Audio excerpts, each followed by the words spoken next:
हाँ तो बच्चों, पिछली क्लास में जो हमारा लेक्चर नंबर 1 था लॉज ऑफ मोशन का, उसमें हम पढ़ चुके थे कि थर्ड लॉ ऑफ मोशन क्या होता है। तो देखिए, अब हम पढ़ेंगे मतलब ये हमारा लॉज ऑफ मोशन का लेक्चर नंबर 2 है। Laws of motion lecture 2।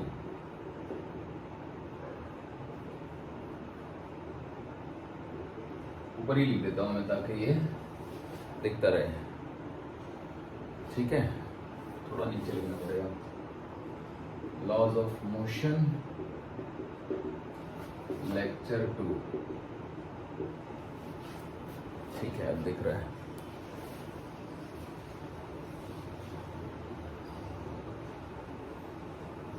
तो देखिए बच्चों, लेक्चर 1 में हम पढ़ चुके हैं first law of motion, second law of motion और थर्ड लॉ ऑफ मोशन। तो थर्ड लॉ ऑफ मोशन में मैंने ये बताया था, थर्ड लॉ ऑफ मोशन में मैंने आपको बताया था दो बातें। पहली बात, action reaction forces do not cancel each other as they act on different bodies. Action reaction forces do not cancel each other as they act on different bodies.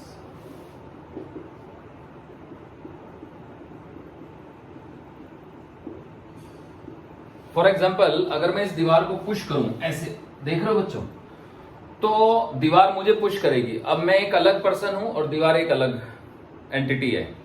तो जब दीवार ने मुझे पुश किया तो उस पुशिंग फोर्स को मैंने कैंसिल किया अपने पैरों से।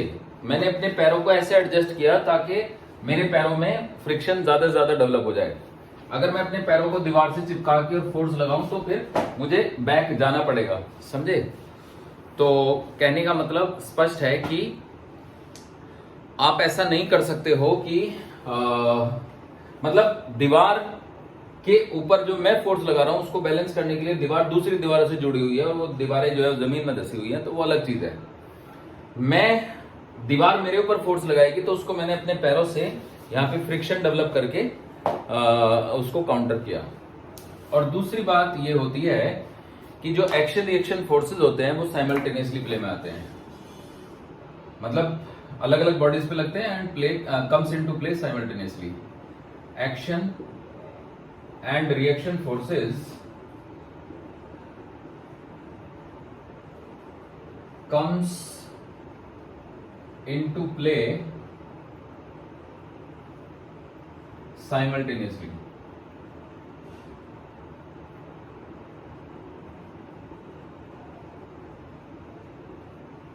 ये दो बातें मैंने आपको बताई थी। तो अब हम आगे बढ़ेंगे और अगले टॉपिक पे आएंगे जिसका नाम है free body diagram. Free body diagram किसे कहते हैं? तो देखिएगा, फ्री बॉडी डायग्राम।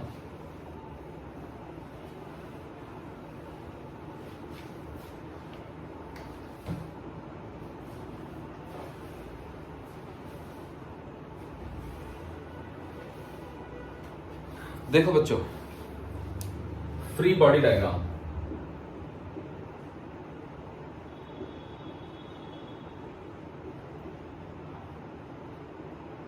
शॉर्ट में हम इसको एफबीडी बोलेंगे।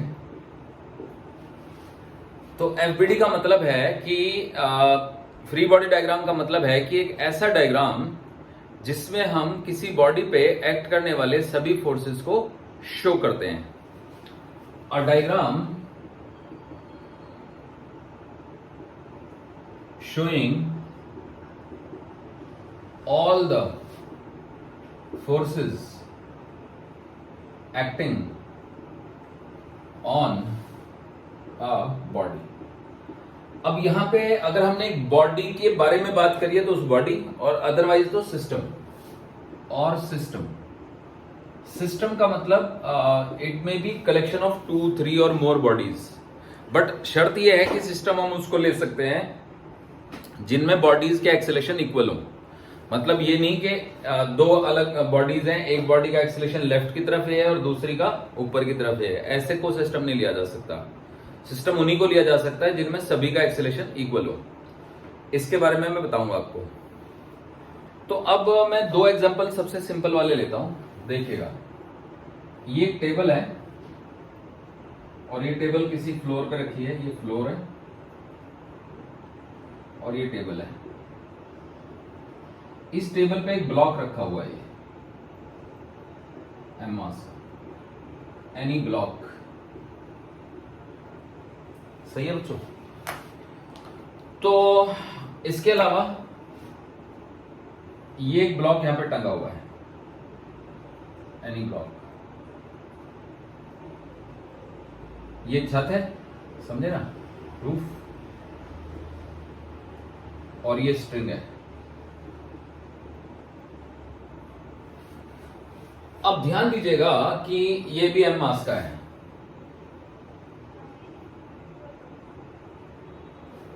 तो क्या होता है ना बच्चों, एक टर्म होती है जिसको हम लोग कहते हैं weight, weight of a body.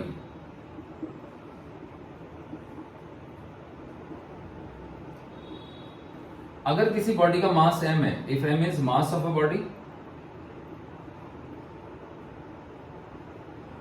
तो m को जब हम g से मल्टीप्लाई करते हैं तो आता है wait of a body, the body, उसी बॉडी का वेट। ये उन सभी बॉडीज पे एप्लीकेबल होता है जो बॉडीज अर्थ सरफेस पे हैं। मतलब अर्थ किसी भी बॉडी को, अगर उस बॉडी का मास m है तो mg फोर्स से अपनी तरफ अट्रैक्ट कर रही होती है।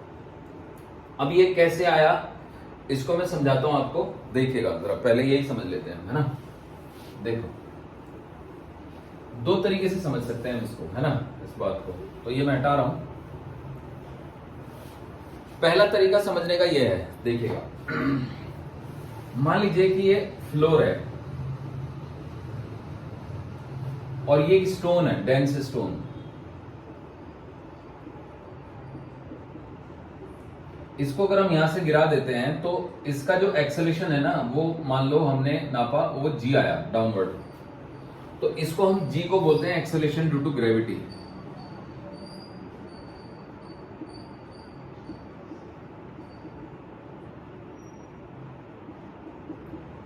अब यहां पे ये फर है, फर, या फिर कॉटन है, या फिर ऐसा कोई लाइट सब्सटेंस है, बहुत ही हल्का लाइट। तो अगर हम फर को गिरा दें, समझ रहे हो बच्चों, तो हम ये पाएंगे बहुत धीमे धीमे गिरता है, इसका एक्सेलरेशन जी से बहुत कम होता है। Acceleration will be much much less than G. But ये तभी तक होता है जब तक हवा मौजूद है। अगर हम इस कमरे की पूरी हवा निकाल दें और इसको बाहर से कैमरे से मॉनिटर करें, यहां पे वैक्यूम क्रिएट कर दें, तो हम ये पाएंगे कि फर का भी एक्सेलरेशन जी ही है। कुछ समझ रहे हो बच्चों?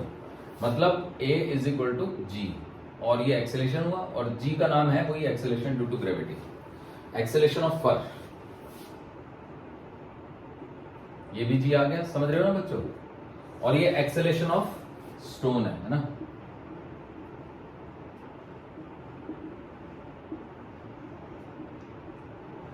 तो अब अगर एक्सेलरेशन ऑफ स्टोन और एक्सेलरेशन ऑफ फर दोनों जी आ रहे हैं, तो मान लो स्टोन का मास है ms और फर का नाम है mf, मास है mf। तो पृथ्वी ने इस पे कितना फोर्स लगाया होगा? Force exerted by earth on stone. तो force on stone exerted by earth, है ना।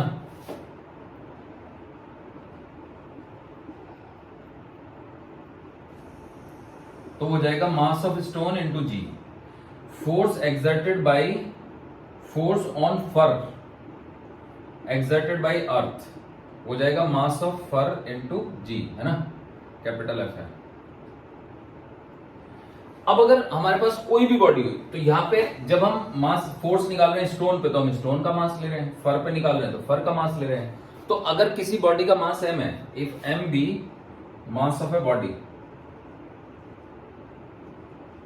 अगर किसी बॉडी का मास m है तो उस पर कितना फोर्स लगेगी? ग्रेविटी। तो ग्रेविटेशनल फोर्स कितना हो जाएगा? ग्रेविटेशनल फोर्स वो हो जाएगा जी mg। तो ये बात हम सभी जानते हैं, इसमें कोई दिक्कत नहीं है। इसको मैं और फर्दर एक्सप्लेन कर देता हूं आपको, ठीक है। देखो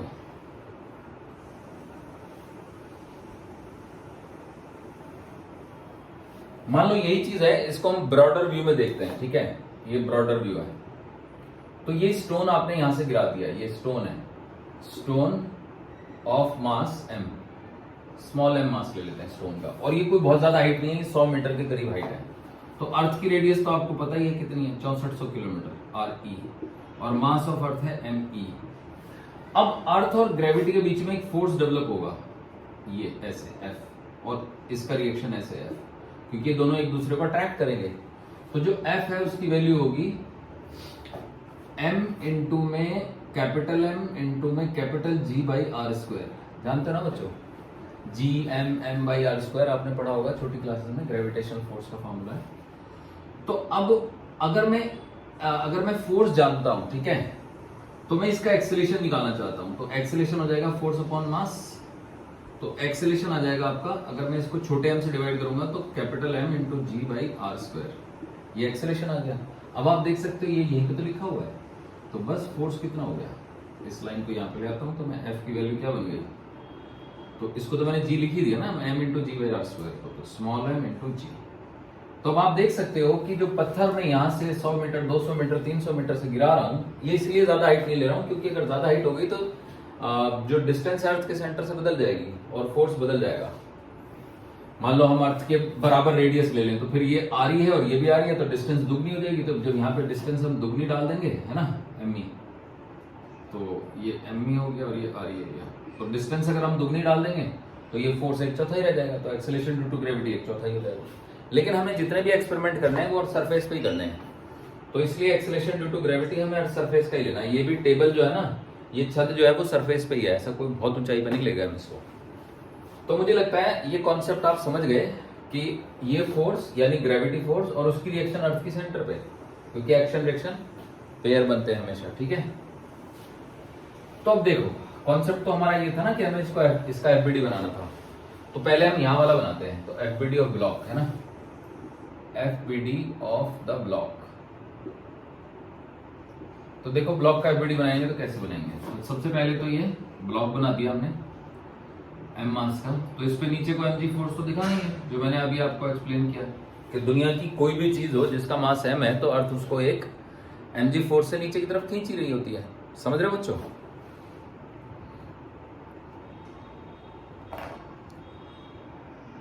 तो अर्थ इसको भी mg फोर्स से अपनी तरफ खींचेगी, है ना। अब क्या है ना कि ये जो ये फ्लोर है टेबल का, तो टेबल के फ्लोर से इसमें एक रिएक्शन फोर्स लगेगा, और वो रिएक्शन फोर्स टेबल के फ्लोर के नॉर्मल होगा। नॉर्मल मतलब परपेंडिकुलर होगा, तो इसलिए हम इसका नाम नॉर्मल रिएक्शन रखेंगे। तो n फॉर नॉर्मल रिएक्शन। अब कोई पूछे आपसे कि n बड़ा है कि mg बड़ा है, तो क्योंकि ये टेबल तो ब्लॉक तो चल ही नहीं रहा, तो जो चीज चल नहीं रही है तो उस पर नेट फोर्स रखेंगे 0। तो n माइनस mg की वैल्यू आ जाएगी 0 और n की वैल्यू आ जाएगी इक्वल टू mg। यानी जो नॉर्मल रिएक्शन टेबल ने इस ब्लॉक पे लगाई है उसकी वैल्यू आ गई mg। अब हम बनाएंगे इसका एफबीडी, समझ रहे हो बच्चों। देखो तो एफबीडी ऑफ ब्लॉक, तो जब हम ऐसा करेंगे तो ये हमारे पास ब्लॉक आ गया, तो इस ब्लॉक पे भी तो नीचे को mg फोर्स लगेगा। अब ये नीचे क्यों नहीं जा रहा है, क्योंकि रस्सी है, रस्सी की वजह से नहीं जा रहा है। तो रस्सी में क्या होगा, रस्सी में एक फोर्स होगा, उस रस्सी के फोर्स को हम टेंशन कहते हैं। तो बेसिकली मॉलिक्यूल्स का अट्रैक्शन है, रस्सी के मॉलिक्यूल्स का अट्रैक्शन, क्योंकि रस्सी के मॉलिक्यूल एक दूसरे से जकड़े हुए हैं। अगर वो नहीं जकड़े हुए तो कमजोर रस्सी होती है, तो रस्सी मजबूत है मतलब रस्सी के मॉलिक्यूल आपस में एक दूसरे से गुथे हुए हैं और वो दूसरे मॉलिक्यूलों को छोड़ना नहीं चाहते। तो हम रस्सी के एक एंड को खींचते हैं तो उसके कुछ मॉलिक्यूलों को खींचते हैं, वो मॉलिक्यूल पड़ोसियों को खींचते हैं, पड़ोसी पड़ोसियों को, और अल्टीमेटली वो छत के मॉलिक्यूलों को खींचते हैं, तो छत पे रस्सी बंधी हुई है। तो यहाँ पे एक फोर्स लग गया है T यानी कि टेंशन। अब बात ऐसी है कि ना तो ये ब्लॉक नीचे जा रहा है ना ऊपर जा रहा है, तो हम ये कहेंगे देखो T माइनस एम जी बराबर 0। इवन हम ये भी कह सकते हैं कि देखो mg माइनस टी बराबर 0। जब हम mg minus T equal to 0 लिख रहे हैं तो हमने नीचे वाले डायरेक्शन को पॉजिटिव लिया है, ऊपर वाले को नेगेटिव। और जब हम t minus M G equal to 0 लिख रहे हैं तो हम अपवर्ड डायरेक्शन को पॉजिटिव लिख रहे हैं, डाउनवर्ड को नेगेटिव। तो आपकी मर्जी होती है, आप किसी भी डायरेक्शन को पॉजिटिव या नेगेटिव ले सकते हो। तो यहां से टी की वैल्यू mg के बराबर आ गई। तो याद रखो ये बिल्कुल बेसिक चीज है जो मैं बता रहा हूं आपको, जिसमें कि हमने अभी ये रेस्ट पे ही रखना है, चलाना नहीं है, ठीक है। तो अब आगे बढ़ते हैं और थोड़े डिफिकल्ट केसेस लेते हैं। देखो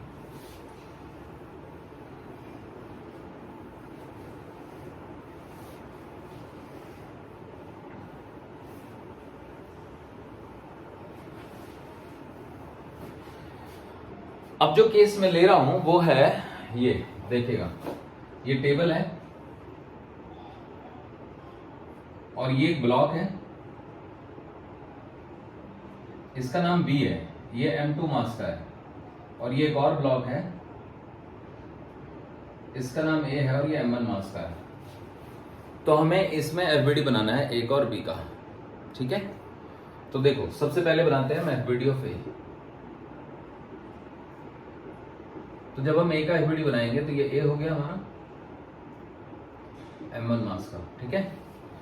तो A पे एक डाउनवर्ड फोर्स लगेगा M1G, और यहां पे एक ऊपर को भी फोर्स लगेगा नॉर्मल रिएक्शन N1, क्योंकि A नीचे जाना चाहता है, B की तरफ जाना चाहता है, पर B उसको नीचे आने नहीं देगा, तो उस पर ऊपर को फोर्स लगा देगा, जिसका नाम है ये नॉर्मल रिएक्शन। तो ये नॉर्मल रिएक्शन इसको रोकने में सक्षम है। हालांकि ये ग्रेविटेशनल फोर्स है और ये N1 जो होता है ये नॉर्मल रिएक्शन एक इलेक्ट्रोमैग्नेटिक फोर्स होता है, मतलब इसके मॉलिक्यूल को नीचे पुश करेंगे, और जब मॉलिक्यूल के पास आना चाहते हैं तो रिपल्सिव फोर्सेस पैदा होते हैं। तो हम लिखेंगे कि N1 माइनस M1G बराबर 0, यानी N1 की न्यूमेरिकल वैल्यू आपकी M1G आ जाएगी। समझ गए बच्चों? याद रखिएगा ये हमेशा ही इक्वल नहीं होते हैं। अगर ये सिस्टम A एक्सेलरेशन से ऊपर जा रहा होता तो N1 की वैल्यू M1G से बड़ी होती। और ये दोनों फोर्स अलग किस्म के हैं। किस्म समझते होंगे आप, किस मतलब टाइप। बेसिकली 4 टाइप के फोर्स होते हैं, एक gravitational force, electromagnetic force, strong nuclear force, weak nuclear force. ये जो लास्ट के 2 हैं इनको हम लाइफ में ऑब्जर्व नहीं करते हैं। क्यों नहीं करते हैं? क्योंकि ये न्यूक्लियर के अंदर एग्जिस्ट करते हैं। एक तो जो है वो न्यूक्लियन को बाइंड करते हैं, जैसे कि प्रोटॉन और न्यूट्रॉन को आपस में बाइंड करने के लिए स्ट्रॉन्ग न्यूक्लियर फोर्स चाहिए होते हैं। फिर जब न्यूक्लियस से बीटा पार्टिकल एमिट होते हैं तो उनके एमिशन के लिए जिम्मेदार होते हैं वीक न्यूक्लियर फोर्स। तो हमारी लाइफ में हम ये 2 ही फोर्स ऑब्जर्व करते हैं, एक ग्रेविटेशनल फोर्सेस और एक इलेक्ट्रोमैग्नेटिक फोर्सेस। तो अब ये जो फ्रिक्शन हुआ, ये नॉर्मल रिएक्शन हुई, ये विस्कस फोर्सेस हुए, ये सब के सब इलेक्ट्रोमैग्नेटिक फोर्सेस होते हैं। ये मॉलिक्यूल के अट्रैक्शन और रिपल्शन पर डिपेंड होते हैं। जैसे ये एक मॉलिक्यूल है, मॉलिक्यूल में पॉजिटिव और नेगेटिव दोनों तरह के चार्जेस हैं। ये दूसरा मॉलिक्यूल है, इसमें भी पॉजिटिव नेगेटिव दोनों तरह के चार्जेस हैं। तो ये मॉलिक्यूल जब पास आते हैं तो इनके चार्जेस अपने आप को इस तरह से रीडिस्ट्रीब्यूट करते हैं कि रिपल्सिव फोर्सेस पैदा हो जाते हैं, और जब दूर जाते हैं तो चार्जेस अपने आप को रीडिस्ट्रीब्यूट करते हैं ताकि अट्रैक्टिव फोर्सेस पैदा हो जाते हैं। तो मॉलिक्यूल एक दूसरे से कुछ इस तरह से गुंदे हुए हैं कि पास भी नहीं आने देना चाहते वो एक दूसरे को, और दूर भी नहीं जाने देना चाहते। तो अब देखो ये नॉर्मल रिएक्शन इसीलिए पैदा हुआ क्योंकि ब्लॉक ए के मॉलिक्यूल ब्लॉक बी के पास आना चाहते थे, और वो इसलिए क्योंकि ग्रेविटी के चलते। अब वो पास आने देना ही नहीं है, ज्यादा पास नहीं आने देना, तो रिपल्सिव फोर्सेस पैदा हो गए। तो ये N1 यानी नॉर्मल रिएक्शन पैदा हो गया। अब हम बात करेंगे बी की। तो देखो ये था FBD of A, FBD of B. तो बी का जब हम FBD बनाएंगे तो ये बी बन गया हमारा। अब देखो ये N1 वो फोर्स है जो बी ने ए पे लगाया था। तो for every action there is equal and opposite reaction, तो यहाँ पे N1 लगेगा। ये वो N1 है जो ए ने बी पे लगाया। फिर इसका जो वेट M2 है यानी M2G, ये ग्रेविटी का फोर्स है, ये तो नीचे को लगेगा ही लगेगा। अब N1 भी नीचे को लग रहा है, M2G भी नीचे को लग रहा है। तो दो फोर्सेज अगर नीचे को लग रहे हैं तो निश्चित रूप से इसको क्या कहते हैं, नीचे जाना चाहिए, पर ये जा नहीं रहा है। तो इसलिए नहीं जा रहा है क्योंकि यहाँ पे टेबल एक फोर्स लगा देगी नॉर्मल रिएक्शन N2। समझ गए बच्चों? तो ये N2 अकेला फोर्स इन दोनों फोर्सेस को बैलेंस करेगा, यानी N2 माइनस M2G और minus N1 is equal to 0। यहाँ पे मैं अपवर्ड डायरेक्शन को पॉजिटिव मान के चल रहा हूं। तो यहां से N2 की वैल्यू निकल के आती है, क्या निकल के आती है? M2G plus N1। अब N1 की वैल्यू क्या है? M1G। तो यहां से N2 की वैल्यू निकल के आती है M2G प्लस M1G। तो आप कॉमन ले सकते हो M1। तो N2 की वैल्यू सॉल्व होके आती है m1 प्लस m2 इंटू जी। अब याद रखो ये वो केसेस हैं जिसमें हमने अभी इसको चलाया नहीं है, तो चलाने वाले केसेस भी हम डील करेंगे। तो ये हमारा एक केस खत्म हुआ।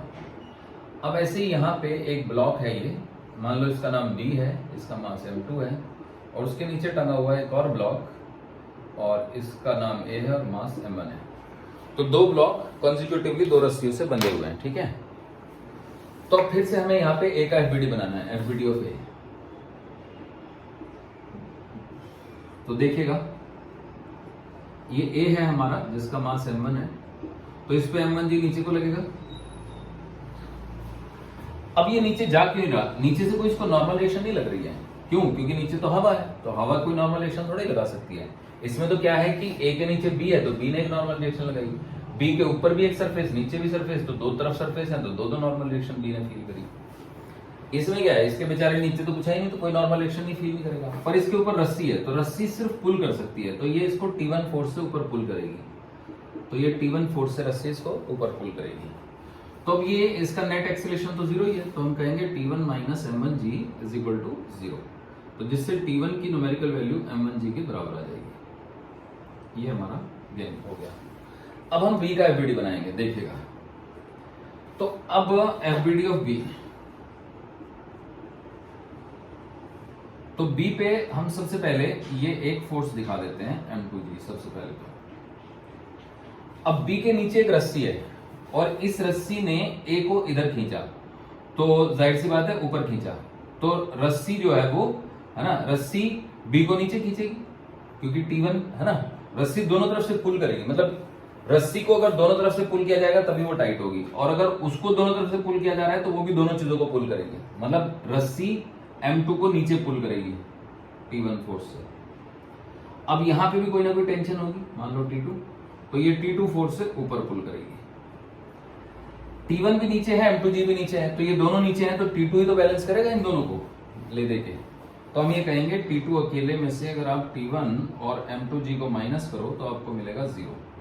तो यहां से T2 की वैल्यू आ जाएगी T1 प्लस M2G, ठीक है। तो यहां से T1 की वैल्यू तो M1G है, तो T2 की वैल्यू आ गई है आपकी M1G प्लस M2G।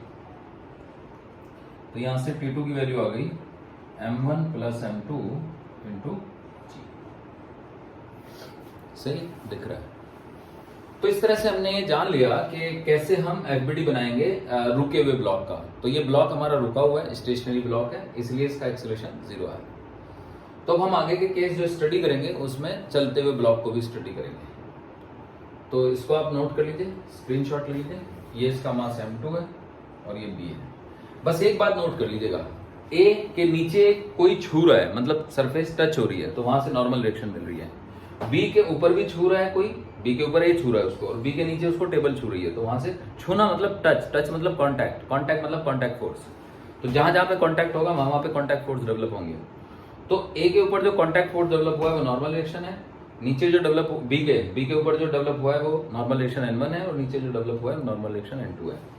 ऐसे ही A के ऊपर एक रस्सी है तो ऊपर टेंशन लगेगी, सिर्फ रस्सी ऊपर खींचेगी, और B के ऊपर भी रस्सी है नीचे भी रस्सी है, तो B को एक रस्सी ऊपर T2 टेंशन से खींचेगी और नीचे एक रस्सी T1 टेंशन से खींचेगी। तो किसी ब्लॉक के ऊपर और नीचे अगर रस्सियां हैं तो 2 टेंशन है, 3 रस्सी, दाएं में भी एक रस्सी है तो 3 टेंशन है, इधर भी एक रस्सी है तो 4 टेंशन है।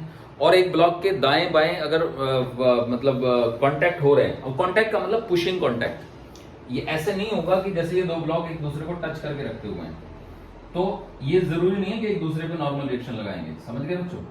अनटिल अनलेस हम इन दोनों को इस तरह से पुश ना करें। अगर हमने पुश कर दिया तब तो ये एक दूसरे पे लगाएंगे कांटेक्ट फोर्स, पर अगर ये रखे हुए हैं फिर नहीं लगाएंगे। बस ये तो नीचे जाना चाहता है, ये भी नीचे, क्योंकि दोनों के पास आने की कोई टेंडेंसी है ही नहीं, है तो सही पर वो फोर्स इतना वीक है कि उसका कोई मामला ही नहीं है। मतलब ग्रेविटेशनल फोर्स दो छोटे छोटे ब्लॉक के बीच में बहुत ही कम होता है, उसको इग्नोर मार देते हैं। समझ गए ना बच्चों? तो बस यही बात है। तो चलिए आगे बढ़ते हैं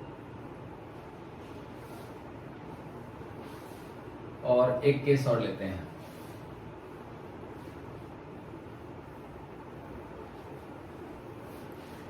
देखिएगा, तो केस ये है कि हमारे पास ये ब्लॉक है जिसका नाम B है, इसका मास M2 है, और ये एक ब्लॉक है जिसका नाम A है और इसका मास m1 है, और यहाँ पे हमने एक फोर्स लगाया है F, और F की वैल्यू हो सकता है m1 प्लस m2 से बड़ी हो सकता है ना हो बड़ी, कुछ नहीं पता है। तो बस हमको ये बताना है कि in the situation shown in figure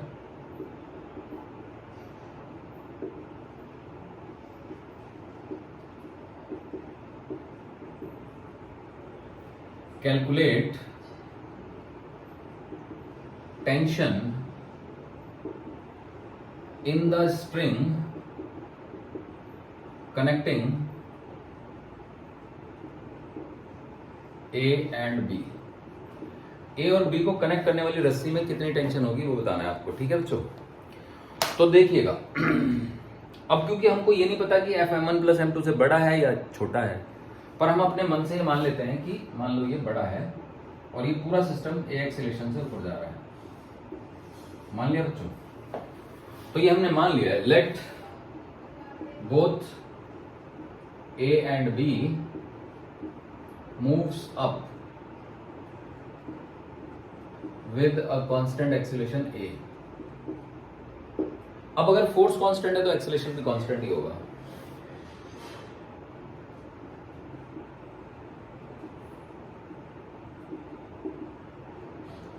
ये हमने माना है, लेट का मतलब मान करना है। तो अब सबसे पहले एक एफबीडी बनाते हैं, एफबीडी ऑफ ए। तो देखिएगा बच्चों, ये ए हो गया, तो ए जिसका मास m1 है, यहां पे हम एक टेंशन मान लेते हैं T, नीचे को एक फोर्स हो गया m1g। अब ये हम मान के चल रहे हैं कि ये a एक्सेलरेशन से ऊपर जा रहा है, तो ऐसा तभी संभव है जब T जो है वो m1g से बड़ा हो।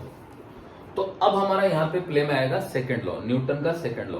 तो पहली बार हम सेकंड लॉ अप्लाई कर रहे हैं, तो ये हो जाएगा T minus m1g is equal to m1a। ये बड़ा सिंपल है, ए था ये, है ना। T यानी अपवर्ड फोर्स, ये डाउनवर्ड फोर्स। हम ये मान के चल रहे हैं कि ये बड़ा है तभी तो ये ऊपर जा रहा होगा सिस्टम, क्योंकि जब तक जिधर बड़ा फोर्स लगेगा, अगर दो फोर्स है ना, अगर वो इक्वल एंड अपोजिट होगा तो नेट फोर्स 0, तो फिर फर्स्ट लॉ हो जाएगा, फिर तो जो वेलोसिटी है वही रहेगी, एक्सेलरेशन आएगा ही। बट T अगर बड़ा है m1g से, तो T minus m1g net force is equal to m1a। तो ये हमारी इक्वेशन नंबर 1 होगी, समझे बच्चों।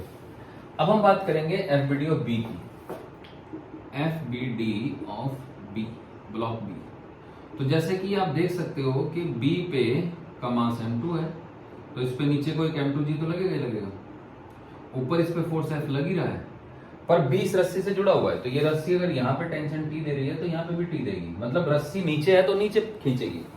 तो B के नीचे जो रस्सी है वो उसको नीचे खींचेगी, और A के ऊपर जो रस्सी है वो उसको ऊपर खींचेगी। तो जिधर भी है वो उधर ही खींचती है, पुल करती है। तो ये डाउनवर्ड है, ये भी डाउनवर्ड है, ये अपवर्ड है, और जा ये ऊपर को रहा है A एक्सेलरेशन से। ये क्यों जा रहा है? क्योंकि हमने माना है। तो अब हम इसकी इक्वेशन लिखेंगे कि भाई F minus m2g minus T is equal to m2a। ये हो गई हमारी इक्वेशन नंबर 2। अब हमें निकालना है T।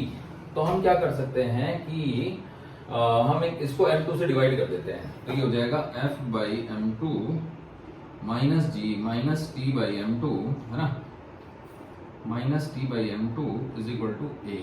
ये इक्वेशन नंबर 3 हो गई।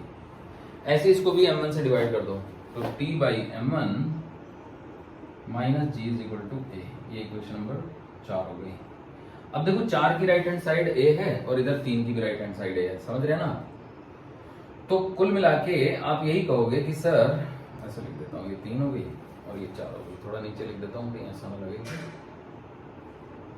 तो 4 की राइट हैंड साइड a है और इधर 3 की राइट हैंड साइड a है, तो a को a के इक्वल पुट कर सकते हैं।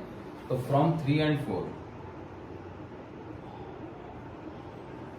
तो यह देगा हमारा F by m2 minus ji minus T by m2 is equal to T by m1 minus g. अब एक अच्छी बात हो गई, जी इधर भी माइनस का इधर भी माइनस का, कट गया, T को उधर ले जाते हैं।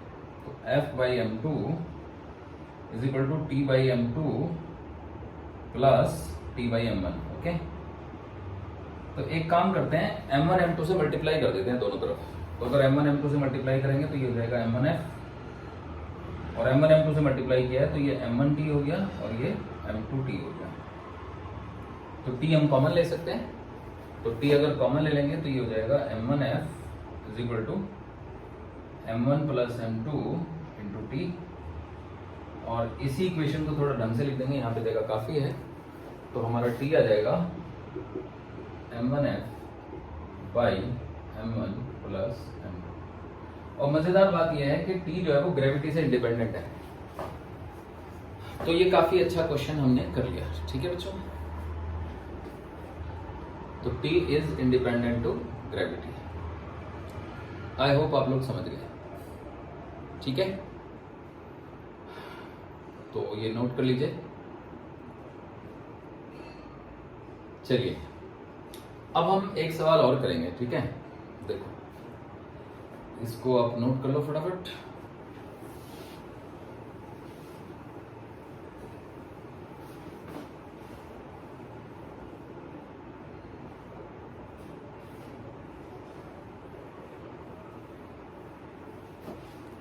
देखो बच्चों, मान लो कि हम यहीं पे एक ब्लॉक और लगा देते हैं, ये C हो गया, इसका मास M3 हो गया, और यहाँ पे फोर्स लगा देते हैं, और इस टेंशन का नाम T1 हो गया और इस टेंशन का नाम T2 हो गया। तो अब क्वेश्चन ये है कि हमें टेंशन फाइंड करनी है T1 and T2। Calculate the value of tension T1 and T2। मान लो एक ही फाइंड करना है, चलो कैलकुलेट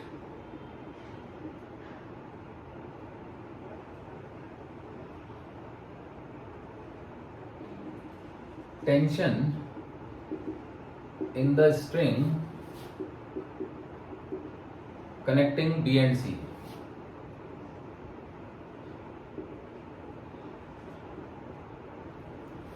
ठीक है बच्चों, तो अब इसके मेरे पास दो मेथड हैं, एक तो वही प्रॉपर मेथड है, एक शॉर्टकट मेथड भी है।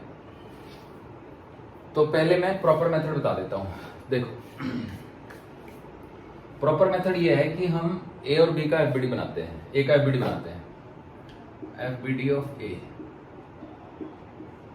तो ये ए है, M1 A T1 M1G है ना। मान लो कि ये ए एक्सीलरेशन से ऊपर जा रहा है सिस्टम, तो अगर ये पूरा सिस्टम ए एक्सीलरेशन से ऊपर जा रहा है तो इसकी इक्वेशन बनेगी T1 minus M1G is equal to M1A। अब बी का एफबीडी बनाते हैं, एफबीडी ऑफ बी। तो बी का अगर मैं एफबीडी बनाऊंगा तो ये बी हो गया, तो ये M2 हो गया, यहाँ पे T2 लग गया, नीचे T1 लग गया, और ये M2G लग गया। अब ध्यान से देखो, B के ऊपर एक रस्सी है तो वो ऊपर उसको पुल करेगी, नीचे एक रस्सी है नीचे पुल करेगी, जहां जहां रस्सी है वो पुल करेगी। नीचे वाली रस्सी T1 फोर्स से पुल करेगी, ऊपर वाली T2 से पुल करेगी। और मान लो ये ए एक्सीलरेशन से जा रहा है, तो ये फोर्स इन दोनों के सम से बड़ा होगा, तो T2 माइनस M2G और T1 का सम ब्रैकेट लेके इज इक्वल टू M2A। ये हमारी इक्वेशन नंबर 2 हो गई, ये हमारी इक्वेशन नंबर 1 हो गई। अब देखो एफबीडी ऑफ C। तो C के ऊपर एक फोर्स F लग ही रहा है, C के नीचे एक रस्सी है जो उसको T2 फोर्स से डाउनवर्ड पुल कर रही होगी। C का मास M3 है, उसकी वजह से इस पे M3G नीचे को लग रहा होगा, और जा ये ऊपर रहा है। समझे बच्चों? तो अगर ये ऊपर जा रहा है तो हम ये कहेंगे कि F अकेला जो है वो इन दोनों से बड़ा होगा। तो F minus M3G plus T2 bracket में लेके is equal to M3 into A। Equation number 3। अब हम क्या करेंगे, तीनों इक्वेशन 1 2 3 को ऐड कर देंगे, एडिंग 1 2 एंड 3। तो यहीं पे लिख लेते हैं। देखो ये 1 तो है, इसी के नीचे 2 लिख लेते हैं। तो 2 को जब हम लिखेंगे तो ये हो जाएगा T2 minus M2G minus T1 is equal to M2A। Equation number 2। और फिर T3 लिख लेंगे, तो F माइनस M3G और minus T2 is equal to M3A। अब ये माइनस T2 इसलिए हुआ क्योंकि ये ब्रैकेट से पहले माइनस है ना, समझे बच्चों? तो अब अगर मैं इन तीनों को ऐड कर दूं तो आप देखो T2 यहाँ प्लस का, यहाँ माइनस का कट गया, T1 यहाँ प्लस का, यहाँ कट गया, तो ये आ जाएगा F minus M1G minus M2G minus M3G is equal to M1 plus M2A plus m1a plus m2a plus m3a। अब ये थोड़ा बड़ा बड़ा हो गया है तो हम इसको कॉमन ले लेते हैं इसमें से। तो यहाँ से हम g कॉमन ले सकते हैं, तो f minus m1 plus m2 plus m3 into g, और यहाँ से भी आप a कॉमन ले सकते हो, तो m1 plus m2 plus m3 into, इसको इक्वेशन नंबर आप 4 बोल सकते हो।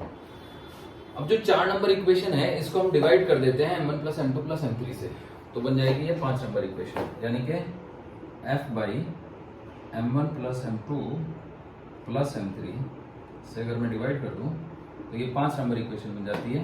तो माइनस का g is equal to a, ये बन गया। m1 plus m2 plus m3 से हमने इस इक्वेशन को डिवाइड कर दिया। अब देखिए, अब ये जो इक्वेशन नंबर 3 हमने बनाई है ना, इसका भी हम यूज करेंगे। तो ये मैं थोड़ा एफबीडी मिटा रहा हूं, इसको आप याद रख लीजिएगा। इसका नंबर हम डाल देते हैं 5। अब इक्वेशन नंबर जो 3 है इसको हम m2 से डिवाइड कर देते हैं, या यहां से ले लेते हैं, ये थोड़ी अच्छी लग रही है। देखो यहां से इक्वेशन लेके इसको डिवाइड कर देते हैं m3 से, तो f by m3 minus m3 g को m3 से डिवाइड करेंगे g आएगा, और माइनस t2 बाई g। अच्छा, ये जो कटे हुए का निशान है ना, ये कटा हुआ आप समझ लो कि मतलब वैसे तो काट दिया हमने इसको, पर ये कटा हुआ अगर हम शो करते हैं ना तो एग्जामिनर को ऐसा लगता है कि जैसे लिख लिख के काट रहा है ये कुछ। तो ये t1, ये t2, ये t1 और ये t2, मतलब कट तो रहे हैं ये, बस हम शो नहीं कर रहे हैं इनको। Is equal to a, equation number 6। अब आप देखो कि 6 की जो इक्वेशन है और 5 जो इक्वेशन है उनके दोनों की राइट हैंड साइड सेम है। ओ, यहाँ पे m3 आएगा। तो अगर किसी इक्वेशन की राइट हैंड साइड सेम हो तो ठीक है, तो हमें अगर उस इक्वेशन में से वैल्यू निकालनी है तो बस हम उनकी लेफ्ट हैंड साइड को इक्वेट कर सकते हैं। तो कर देते हैं इक्वेट। तो ये हो गया f by m3 minus ji minus T by m3 is equal to f by m1 plus m2 plus m3, है ना, और माइनस जी, ये g से g कट गया। ठीक है बच्चों, तो अब अगर ऐसा हो गया तो ये हो गया, इसको इधर ले आओ आप, तो f by m3 minus f by m1 plus m2 plus m3 and is equal to t2 by t2 by m3। अब थोड़ी जगह की कमी पड़ रही है तो उसको पूरा करेंगे हम, ये मिटा के।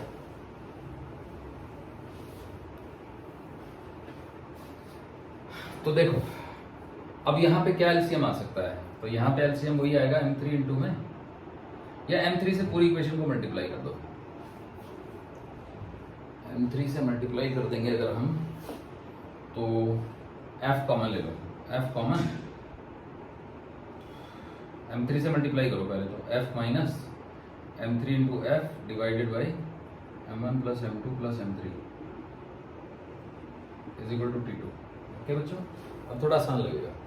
तो अब जब एलसीएम लेंगे तो ये इसके साथ मल्टीप्लाई में चला जाएगा, तो m1f plus m2f plus m3f minus m3f divided by m1 plus m2 plus m3 is equal to t2।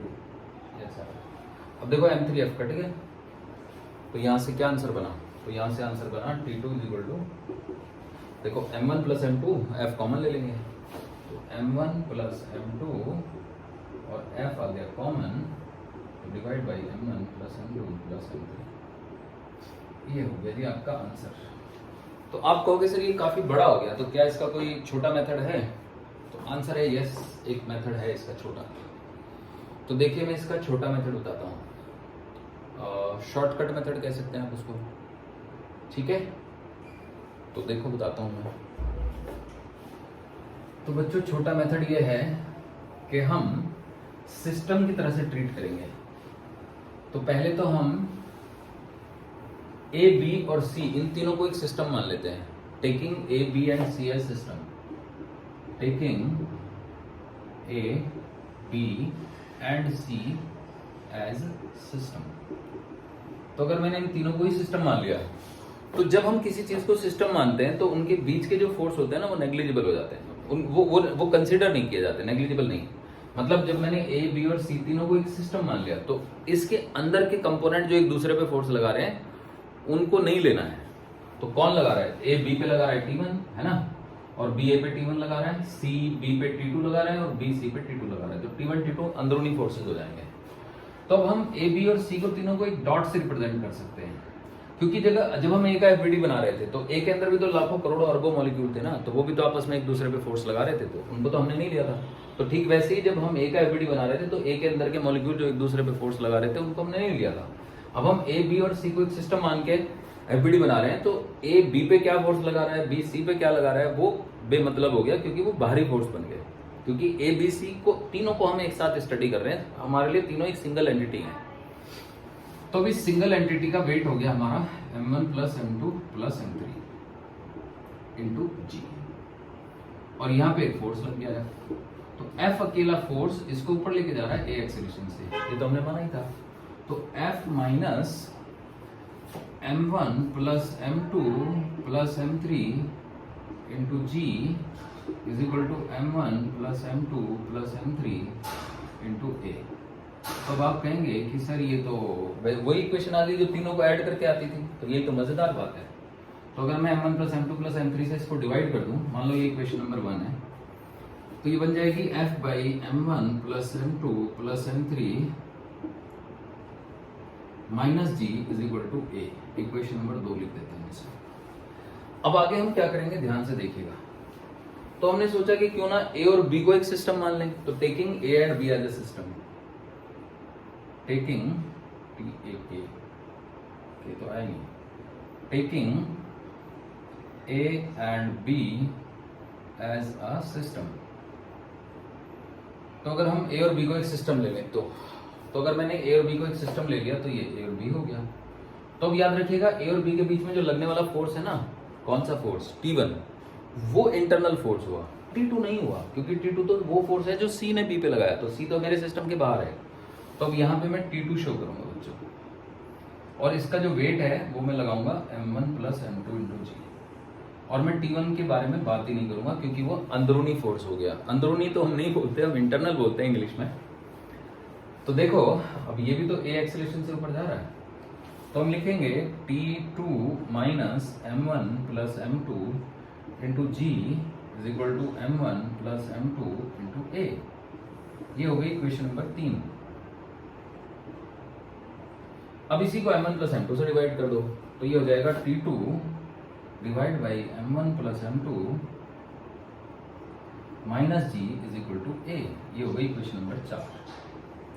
तो अब आप 2 को देखो और 4 को देखो, तो दोनों की राइट हैंड साइड में A है, तो हम उनकी लेफ्ट हैंड साइड को इक्वेट कर सकते हैं।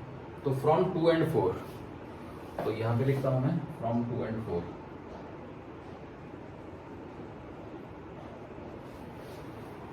तो अगर मैं 2 एंड 4 की बात करूं तो 2 से क्या हुआ, T2 divided by m1 plus m2 minus जी, और इधर क्या हुआ f by m1 plus m2 plus m3 minus g. ठीक है बच्चों, तो अब जी तो जी से कट ही जाएगा, तो अब ये जो चीज है ये ऊपर चली जाएगी, तो बस ये T2 आंसर आ जाएगा जो सामने लिखा हुआ है यहाँ पे, समझे ना। तो अगर मैं जी को जी से काट देता हूँ, ये जी से कट गया है ना, तो अब ये ऐसा बन गया। तो अब आप देखो ये चीज तो इधर आ ही सकती है, तो जैसे ये आएगी तो ये आंसर बन जाएगा। यहाँ पे तरफ लिखा तो है आंसर, समझ आ गया। तो ये एक और तरीका हो गया। अब मैं इसका एक तीसरा तरीका भी बता देता हूँ। तो तीसरा तरीका जो है वो थोड़ा रट्टा मारने वाला तरीका है, और वो ये है, देखो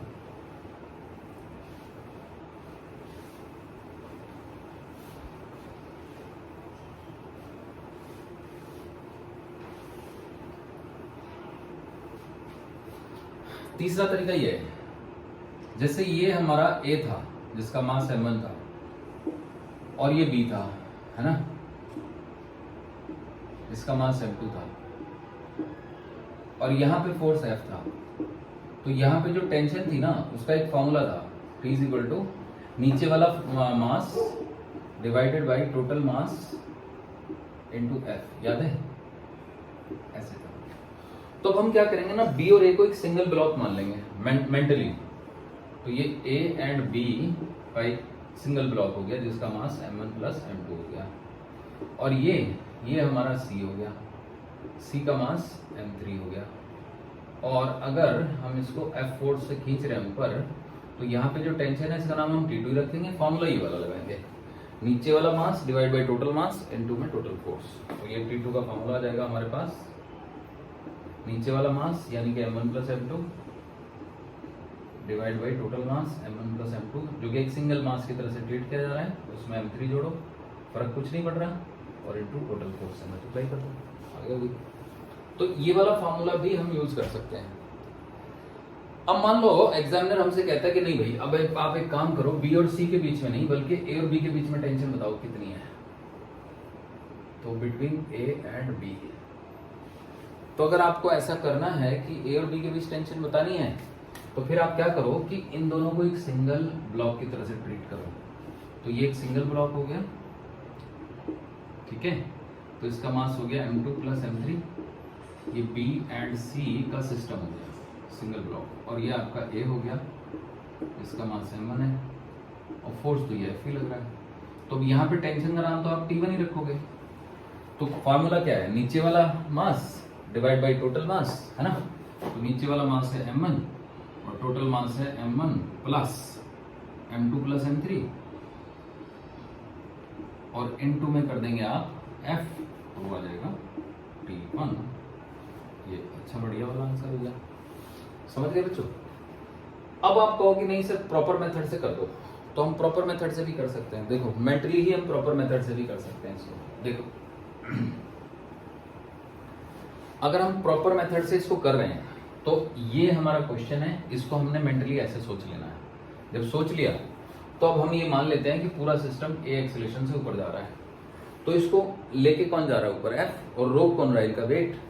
तो हम लिखेंगे F is the force which is pulling it up, minus जो वेट हो गया वो m1 plus m2 plus m3 into जी हो गया टोटल वेट। तो वेट को, तो ये अपवर्ड फोर्स या डाउनवर्ड फोर्स, तो नेट फोर्स हो गया। तो नेट फोर्स को अगर मैं m1 plus m2 plus m3 यानी टोटल मास से डिवाइड कर दूं तो एक्सेलरेशन आ जाएगा सिस्टम का। So this gives me acceleration of the system. System मतलब ए, बी और सी तीनों का एक्सेलरेशन। अब मैं सोचूंगा सिर्फ ए के बारे में, तो ए को ऊपर कौन खींच रहा है, T1, और नीचे कौन खींच रहा है, M1G। तो T1 माइनस M1G, और इसको डिवाइड करना पड़ेगा M1 से, समझ रहे हो बच्चों। तो ये इसका एक्सेलरेशन आ जाएगा। तो मैंने क्या किया कि पहले मैंने तीनों को एक सिंगल एंटिटी मान के तीनों का एक्सेलरेशन निकाला, फिर मैंने सिर्फ ए का एक्सेलरेशन निकाला अगर मुझे यहाँ पे टेंशन चाहिए थी। तो अब देखो क्या होगा अगली लाइन में, तो ये हो जाएगा F by m1 plus m2 plus m3 minus g, तो इधर हो गया T1 by m1 minus g, अब जी से जी कट गया, तो ये हो गया F by m1 plus m2 plus m3 is equal to T1 by m1, m1 यहाँ आ जाएगा, तो ये हो जाएगा m1 into F by m1 plus m2 plus is equal to T1। ये आ गया, समझ गए बच्चों। तो अब आप ये नोट कर लो। अब ऐसे ही पुराना वाला क्वेश्चन भी कर लेते हैं इसी मेथड से। तो मान लो कि हमको टेंशन फिर से निकालनी है बी एंड सी में, है ना, और हम यही वाला मेथड लगाना चाहते हैं। तो ध्यान दीजिएगा, calculate tension in the string connecting B and C. अब ये वाली चीज मिटा दीजिए आप, है ना।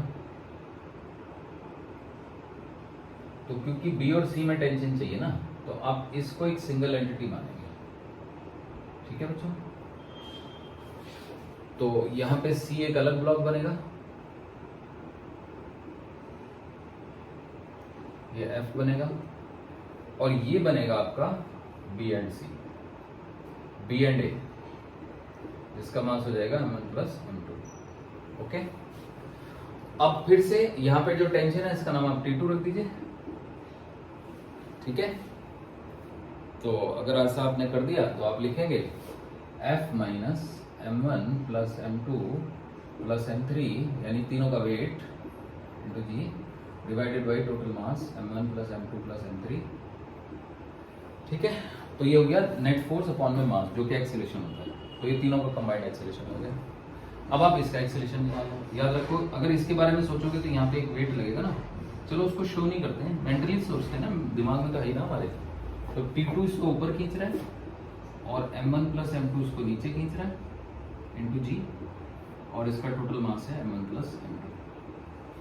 अब अगली लाइन में क्या लिखेंगे हम, F by m1 plus m2 plus m3 minus जी, और ये हो गया आपका T2 by m1 plus m2 minus में जी। अब ये जी से भी कट गया, तो यहाँ से T2 की वैल्यू आ गई m1 plus m2 into F by m1 plus m2 plus m3। तो बच्चों, मैंने आपको इस क्वेश्चन को वेरियस मेथड से सॉल्व करना सिखा दिया है, जिसमें शॉर्टकट मेथड भी है, लॉन्ग कट मेथड भी है, सारे मेथड आ गए। ठीक है, तो अब हम इसी से मिलते जुलते कुछ सवाल करेंगे। ठीक है, देखिएगा।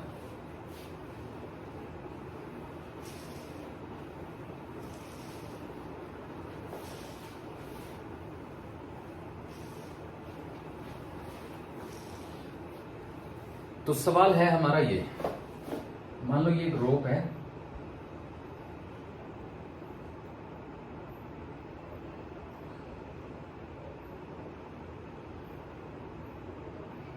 ठीक है बच्चों, यूनिफॉर्म रोप है और यहाँ पे एक ब्लॉक है,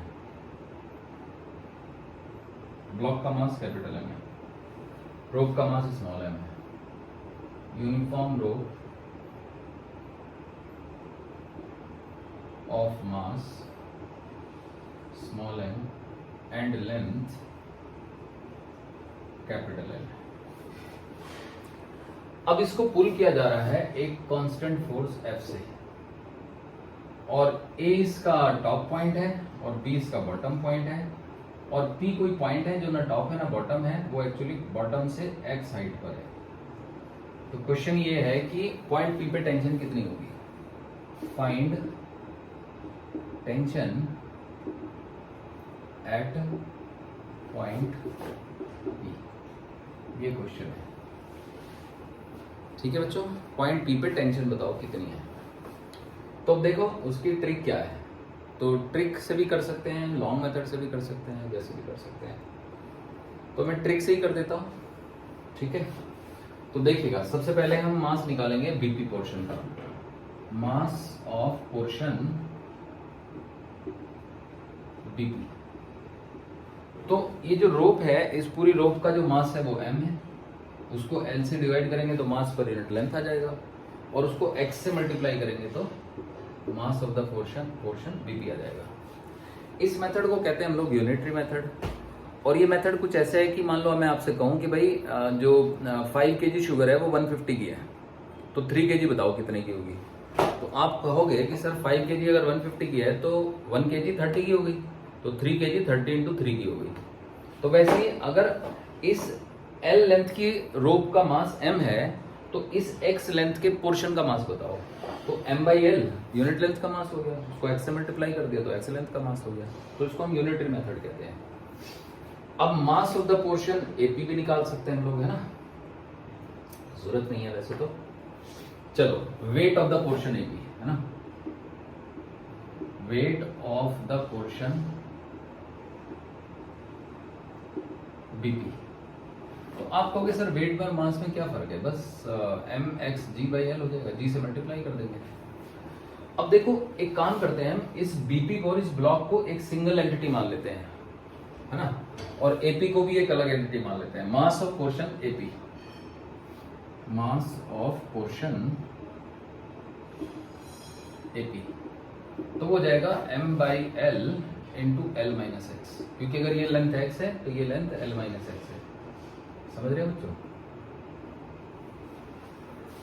अब मैं जो सोच रहा हूं वो ये सोच रहा हूं कि मैं इसको एक सिंगल एंटिटी मानूंगा और ऊपर वाले को एक सिंगल एंटिटी मानूंगा। तो बस मेरे पास ये पोर्शन हो गया AP पोर्शन, है ना, और नीचे जो है ना ये हो गया मेरे पास block plus portion BP, block plus portion B. तो ब्लॉक का मास कितना है कैपिटल एम और इस पोर्शन का मास कितना है स्मॉल एम। तो capital M plus M into X by capital L और ये M by L into L minus x.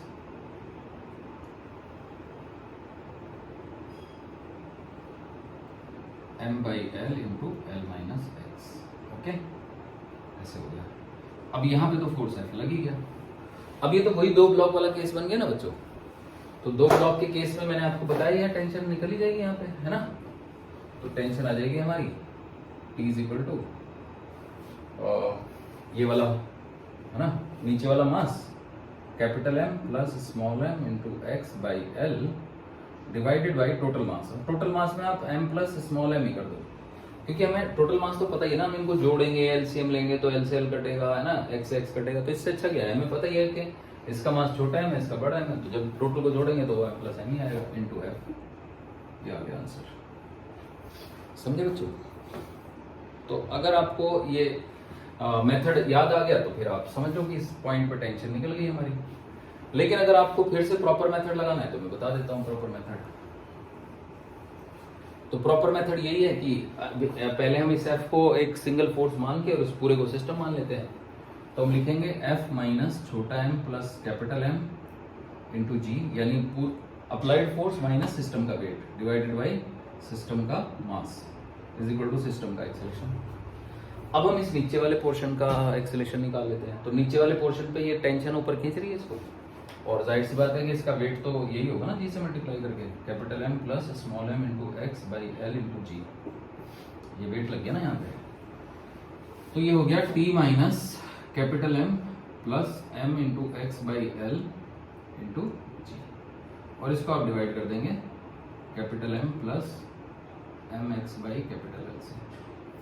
ठीक है, ये मैं हटा देता हूँ, हालांकि आपको पता चल गया कि ये पोर्शन की बातें हो रही हैं। तो अब देखो इसको डिवाइड कर देते हैं। तो ये f हो गया f by small M plus big M और माइनस जी, और ये हो गया आपका t बाई बहुत बड़ा t हो गया ये capital M plus small M into X by capital L minus g.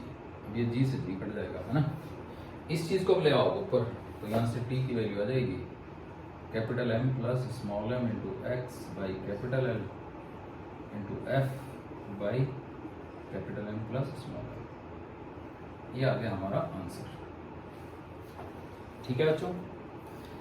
अब मान लो एग्जामिनर कहता है कि आप टेंशन का एक्स के साथ ग्राफ बनाओ, draw the graph of tension with x. तो देखिए फिर कैसे बनेगा। तो ये मैं मिटा देता हूं बच्चों।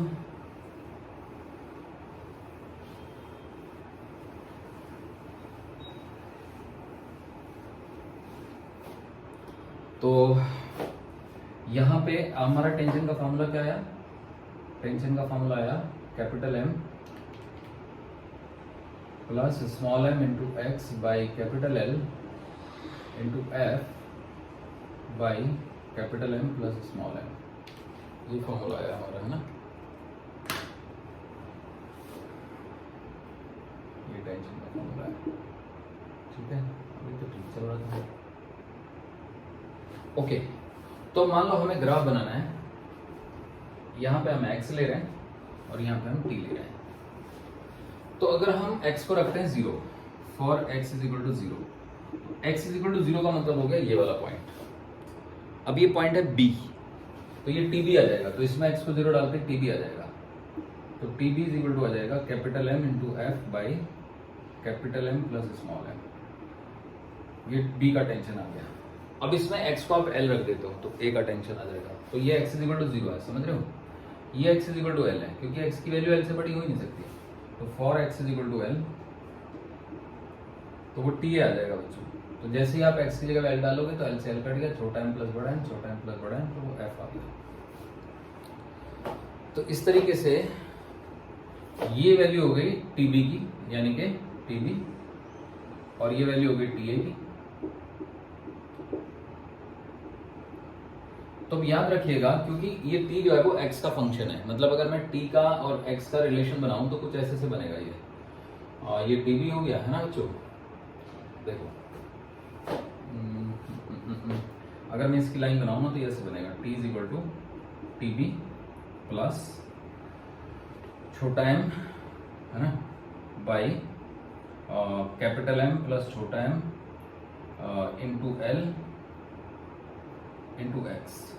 तो देखा जाए तो ये टीबी मतलब सम कांस्टेंट, इसको सी है ना, कुछ कांस्टेंट के मान सकते हैं। तो एक तरीके से ऐसे हो गया t इज इक्वल टू के इंटू में एक्स प्लस टी बी, ऐसे आ गया। समझ रहे हो बच्चों? तो y is equal to m x plus c type नहीं हो गया? तो ये एक स्ट्रेट लाइन हो गई जिसका स्लोप k है और उसमें y इंटरसेप्ट टी बी है। तो y इंटरसेप्ट ये टी बी हो गया, ये स्लोप हो गया, ऐसा ग्राफ बन जाएगा। ठीक है बच्चों? अब एक लास्ट पॉइंट और बता देता हूं, अगर बाई चांस रोप का मास इक्वल टू 0 हो जाए, वैसे तो किसी भी चीज का मास 0 नहीं होता, पर नियरली इक्वल टू 0 कर देता हूं मैं, है ना, नियरली इक्वल टू 0 कर दूं, तो फिर क्या हो जाएगा ग्राफ? तो टीबी और टीए बराबर ही हो जाएंगे और वो एफ के बराबर हो जाएंगे। देखो टीबी जब हम यहाँ पे स्मॉल एम को 0 डालेंगे, कैपिटल एम से कैपिटल एम क्या 0, जैसे ही स्मॉल एम को 0 डालेंगे तो टीबी भी एफ हो जाएगा। तो TB and TA both will become equal to F, okay, और ग्राफ ऐसे बन जाएगा। तो है तो ये भी straight line, but there is no variation, there is no variation. मतलब this is TB TA TB which is equal to f and this is TA which is also f. तो TB and TA both are f. तो at every point tension is equal to f. समझ आ गया बच्चों? तो ये आप note कर लीजिएगा।